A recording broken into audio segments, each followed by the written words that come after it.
চিনি সেমাই তো দিচ্ছি আছে যা খাইব না আচ্ছা তাহলে কাপড়ে দেব না হ্যাঁ মিষ্টি কয় বস লাগবো আপনি একটু বলতে পারবেন তোমার নজর আপনি কই তার ভাই কয় বস কাপড় লাগবো এলা 49 মাপে মানে কয় গছ কাপড় লাগবো এলা এটা কইতারি না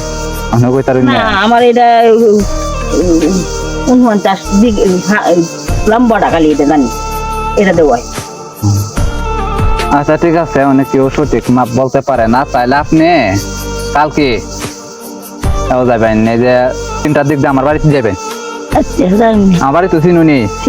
গিয়ে আপনার চিনি সেমাই আর আপনার মিক্সির কাপড়টা গিয়ে আমার বাড়িতে গান দেন ঠিক আছে আচ্ছা আর ধরুন যেন আর কোন যেন সবাই একটু ভিডিওটা দেখতে ভালোভাবে কোন ভিডিওটা দেখুন যেন সবাই আমার ভিডিও দিছি আপনি দেখুন কোহান কাছে কইলাও এনে কোহাই আমি ভিডিও দিছি দেখেন যে জিনিসটি দিতে পারি কালকে গান ভাই হ্যাঁ ভালো করে আচ্ছা সবাইকে